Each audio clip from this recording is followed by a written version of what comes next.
Hello, everyone. Welcome to Inside Talk Show. I'm Carla Elizondo. Inside Talk Show, it's an inside job. We have to live from the inside out, not the outside in. That is my life's work. Today, I'm going to do a little reading, just kind of pick and choose from one of my favorite books and one of my mentor, my main teacher, Bob Proctor, his favorite book, The Science of Getting Rich by Wallace D. Wattles. He has all of us read these chapters, particular chapters. Chapter 4, 14, and 7. And I'm pretty sure that's the order. If anybody knows better, I'm pretty sure that's it. So The Science of Getting Rich, reading, I'm going to read every day. I started yesterday. I'm going to do it for 30 days every single day. Before I go to bed, I'm going to read chapters 4, 14, and 7 from The Science of Getting Rich. So on chapter 4, it's titled The First Principle in the Science of Getting Rich. And remember, rich means rich, not just in monetary finances, but rich in health, rich in love, rich in experiences. To truly be a wealthy person, health is wealth. And I've stated so importantly before, if you don't have your health, and I used to just think health, like if I don't have a cold, if I don't have a headache, if I'm not working out or feel good in my clothes, that's physical health. Physiological health. But the part we can't see, mental health, psychological, emotional, spiritual health, that's what really runs the show. And that's really where my focus has been, living from the inside out. Because the inside, the unseen world, that's the real world. This outside physical world is just the receipt, proof, results of how we are in the inside world. So a few things that stood out from chapter 4, the first principle in the science of getting rich. It starts with thought. Thought is the only power that can produce tangible riches from the formless substance. The formless substance meaning God, the universe, energy, all that is. The stuff from which all things are made is a substance which thinks. There is a thinking stuff. It permeates and penetrates everything. A thought of form is the substance is in this substance produces the form. So a thought, all of our thoughts in the form, when we release a thought, we're putting it into the ethers, the universe. But once we put a thought and we release it, it produces form. Like I said, these mason jars, this was a thought in someone's head. Every single thing that has form on this earth from man, not the trees and nature, but everything from a candle to the lights, to this table, to this computer was first a thought. That's how anything is made. That is made through thought.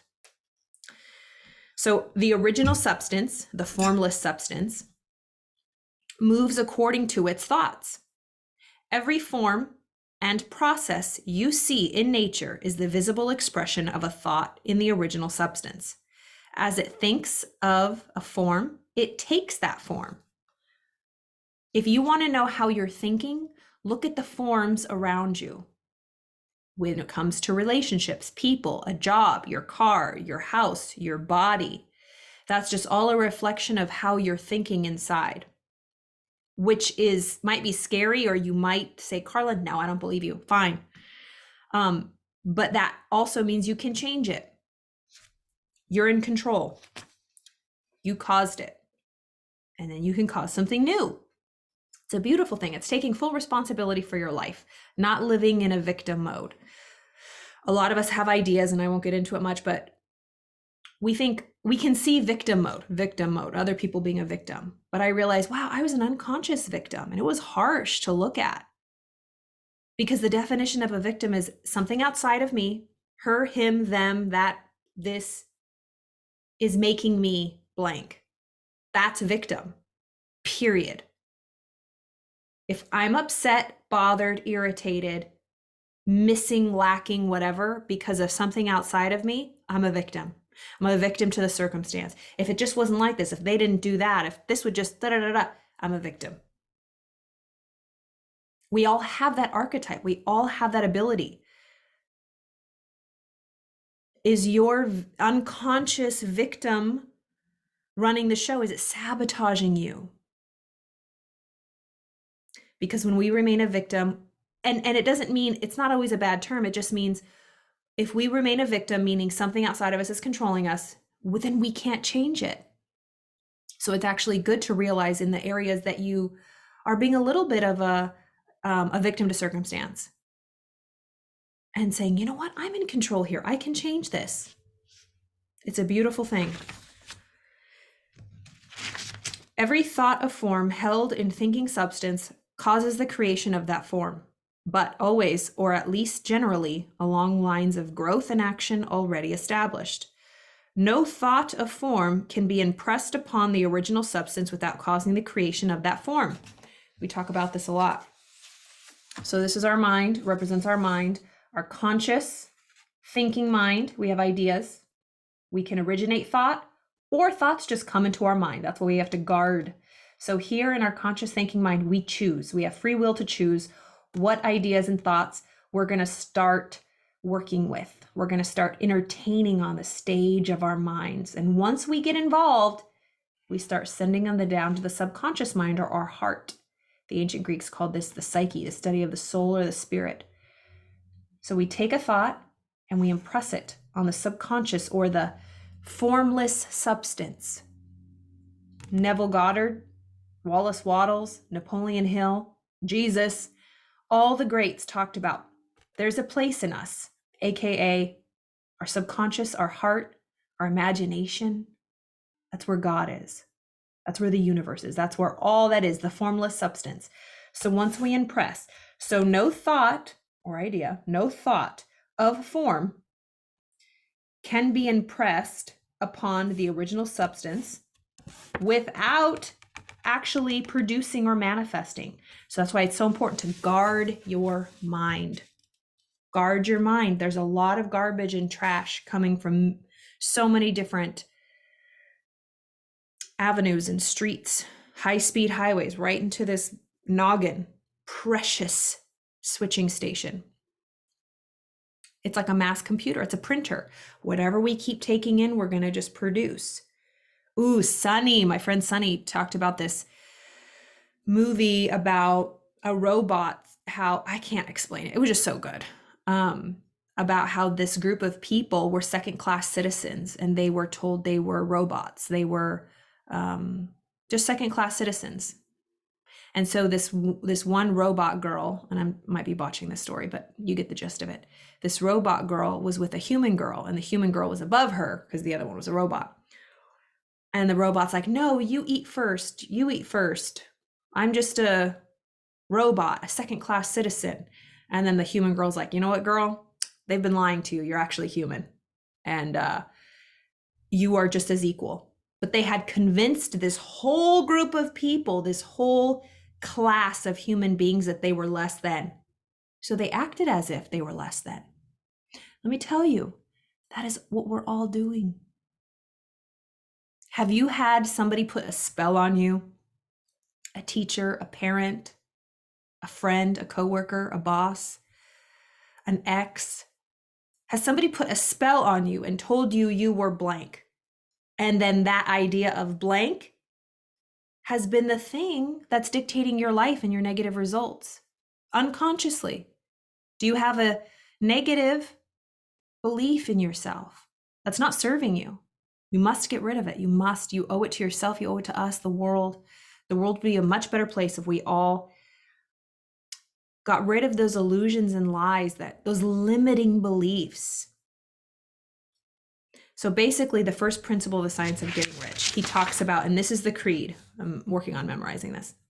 There is a thinking stuff from which all things are made, and which, in its original state, permeates, penetrates, and fills the interspaces of the universe. Scientists have discovered that the atoms, and when they look into the structure of any molecule, that 99.999% is empty space. But I think this is what fills that space, our thought, this formless substance. There is a thinking stuff from which all things are made, and which, in its original state, permeates, penetrates, and fills the interspaces of the universe. We are like fish in water. We are in this formless substance just swimming in it. And you can say, Carla, I don't know what you're talking about, but that's like saying to a fish, water. They're like, well, what's water? We're so in it. It permeates and penetrates everything, every aspect in our life, and it's formless. We're the ones that give it form. A thought in this substance, so we're swimming in it, right? It's the water. So say a fish. Any thought a fish puts into water will manifest. Well, you think, well, hell, any thought they think will manifest. Yeah, that's the truth. So this formless substance is all around us, just like water is to a fish. We are swimming in it. It's inside, outside, up, down, all around, limitless. Any thought we put into it with emotion, keep impressing into this formless substance, will create results. Any thought we impress on the formless substance will create results. Oh, what did I, here. So this is thought. I put a little cauldron, like a little bubbling cauldron. This is the formless substance. Can you see that? And it's bubbling over. And we drop our thoughts. Bloop, bloop. It creates whatever result. So whatever thought we drop into the formless substance in our subconscious mind, remember this is the conscious mind where we think. This is the subconscious where we feel. So the formless substance is like a bubbling cauldron. Whatever thought we drop in there, bubbles up, creates something. This is creation. Every thought is creation. Thought is creation. So yeah, formless substance is in our subconscious. And it's always, the formless substance is always, the red is the formless substance. It's always coming to and through us. These are our five senses: see, hear, smell, taste, touch. But this formless substance is always coming into us, and it's moving through us, always. But it's our thoughts that give it the form that it takes. So what's forming around you? It's a reflection of your thoughts. So it says, there is a thinking stuff from which all things are made, and which, in this original state, permeates, penetrates, and fills the interspaces of the universe. A thought in this substance produces the thing that is imagined by the thought. You can form things in your thought. You can form things in your thought. Yes, obvious, Captain Obvious. You can form things in your thought. And you can form things in your thought. Anything we want, wild, crazy. Hello, Elon Musk, Steve Jobs. We can create form in our thought. Wait, where was I? Okay, you can form things. Okay, you can form things in your thought. And by impressing your thought upon formless substance, remember, impressing the thought into this formless substance cauldron, can cause the thing you think about, will cause the thing you think about to be created in our world. It will.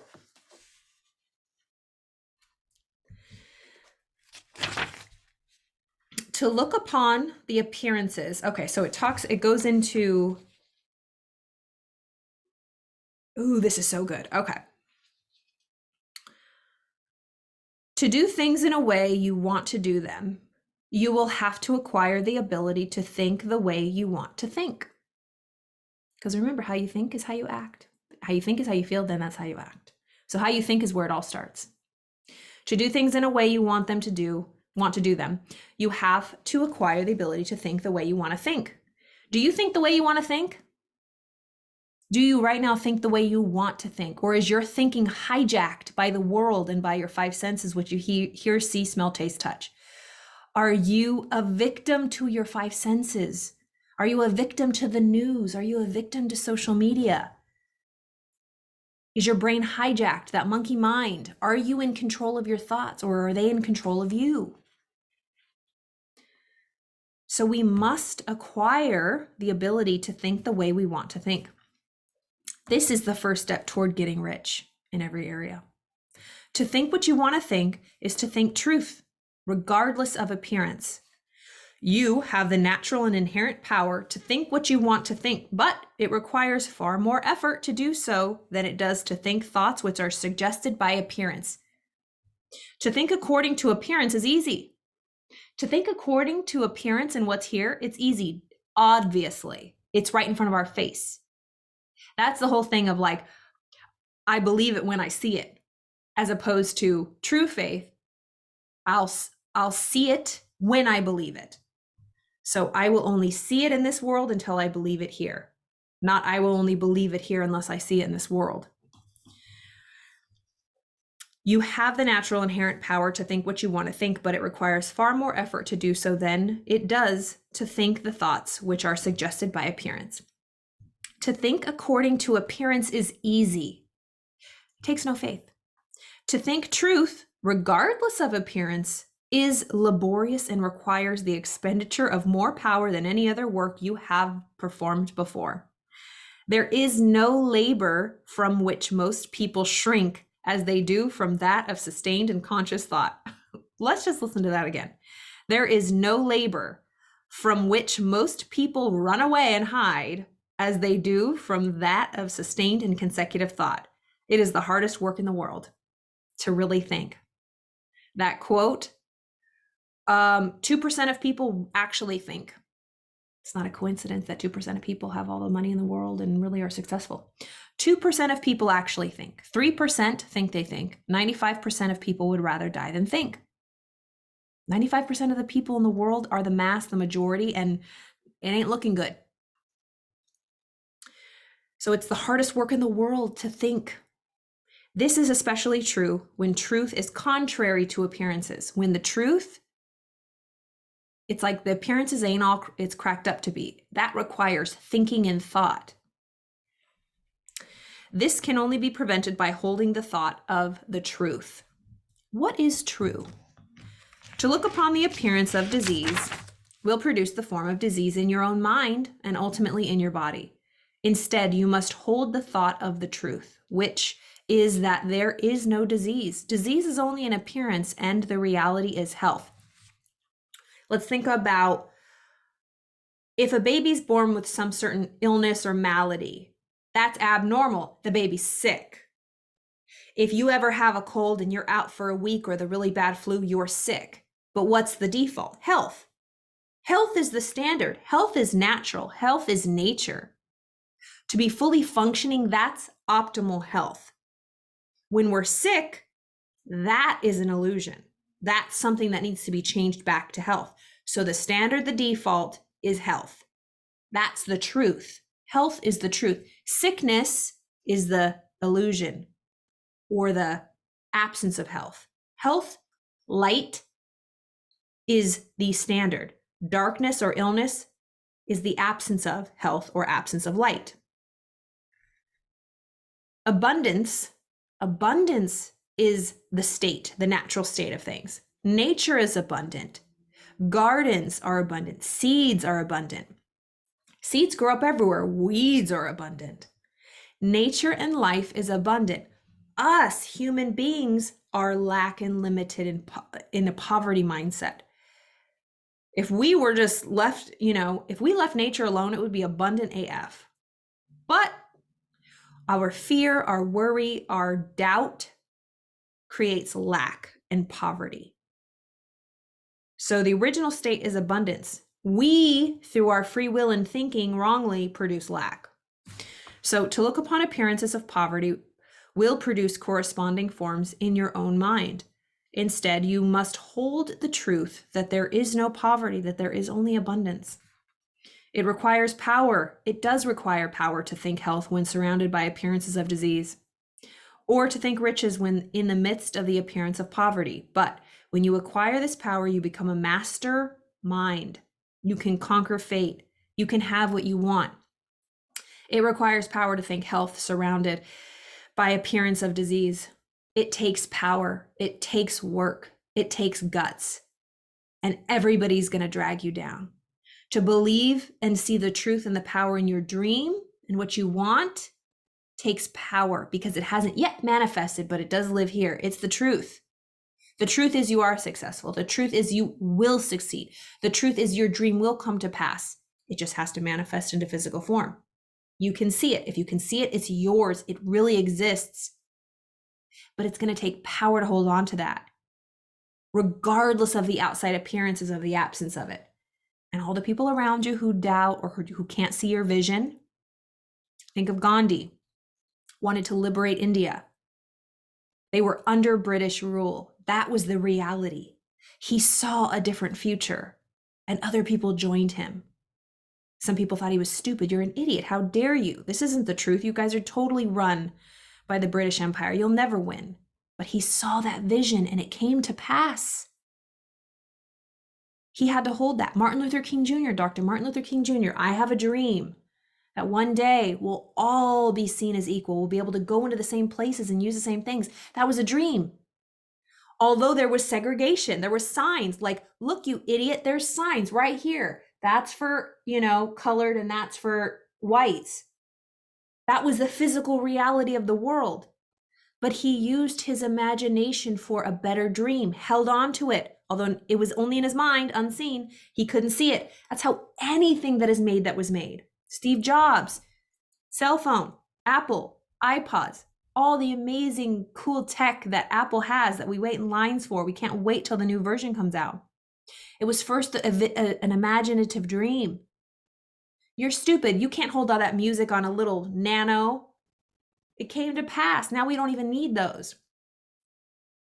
This is how creation happens. It first happens in the unseen. We just have to have the power to hold on to it. Okay. And then there was that was from chapter 4. And then chapter 7, gratitude. I will read this whole chapter. I think I started reading this. Well, maybe this will be our next book. So just gratitude is a way to, so the illustrations given in the last, this is to secure this harmonious relationship with the universe or God or life. To secure this harmonious relationship is a matter of such primary and vital importance that I will give some space to its discussion here. I will give you instructions which, if you follow them, it will be certain to bring you into perfect unity with God.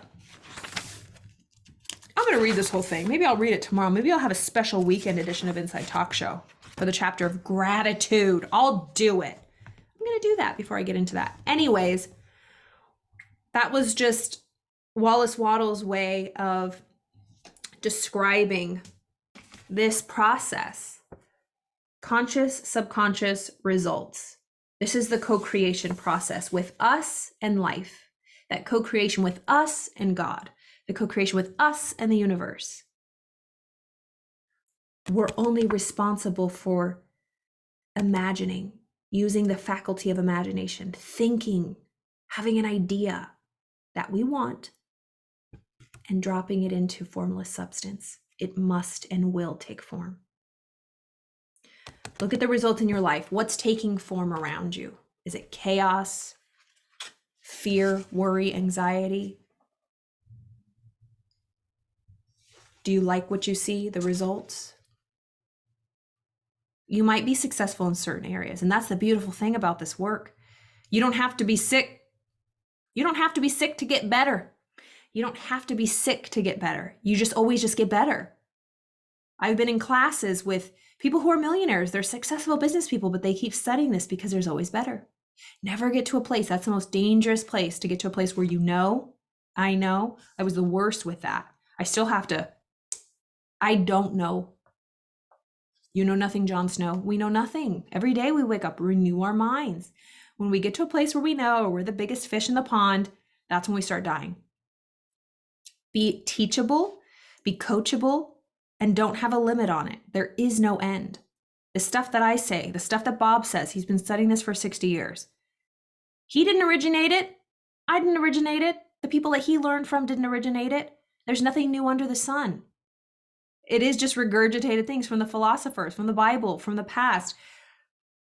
These are all ideas we share in our collective consciousness. They're truths that are handed down in books.